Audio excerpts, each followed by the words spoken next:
Hello people, thank you for joining me today. I'm visiting with Dave and Glenn Smith in the beautiful countryside of England, just out of the town of Newcastle. It's just the most beautiful historic place to be. Thank you to them for hosting me. We're talking about Elisha. We're talking about some of the things that we need to learn from his life in conjunction with the stuff that the book of James is teaching us. One of the things Elisha never did was sit still. He was sort of considered to be absolutely, on his toes all the time. He was hyperactive, all for the cause of the kingdom of God. And we've been painting a picture of this in the context of not standing still, not allowing the world to grow under our feet, but to keep on moving. Now, we've used the analogy or the picture of the children of Israel in the wilderness quite a lot. And I guess it's a good one because it pictures so incredibly what I'm trying to say. They came out of the blessing of Egypt, the place of torment, the place of where they were slaves. And they were on their way to the place of highest privilege, the promised land. But on the way there, they got stuck. 40 years of being stuck literally in the mud of the wilderness. But the problem was with their stuckness was that they became content with it. They began to think, well, this is all there is to this following God sort of deal.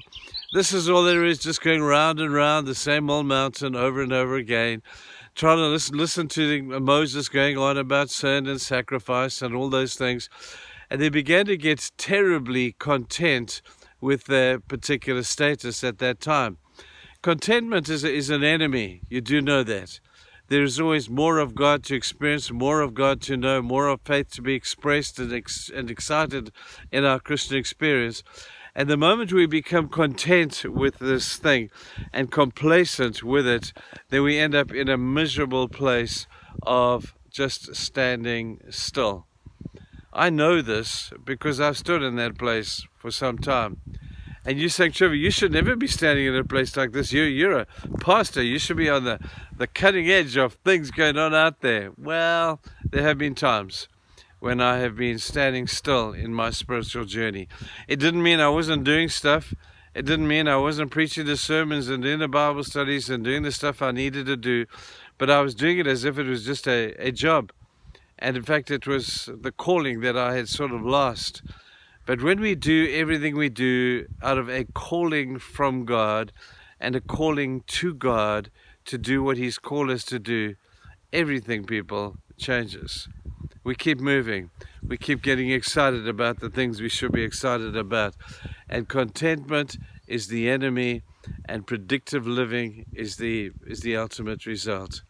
Our churches, sadly, are full of people, and I don't want to sound judgmental, but I do have eyes, and I can see the contentment that has grown among some people where they become complacent in their spiritual journey. Now, this is a very personal matter, is it not? But I would encourage you today to have a look at your own life. This is a devotional series we're doing. We're not doing this in order to teach people deep theology. We're doing this to teach people how to have a decent devotional life and a decent walk with Jesus. So take this point today, people, as a devotional thing to say, am I really following God? Or am I just sitting still, getting content and complacent in my Christian life? If you are, confess it. It's sin. You do know that, hey, when God says move, you need to move. When God says stand still, don't move. But most of the time, keep on moving. Keep on growing. Keep on reading. Keep on praying. Keep on sharing your faith. Those are the spiritual disciplines that keep our spiritual life on the move. Have a good day, you people. We'll see you soon. Bye.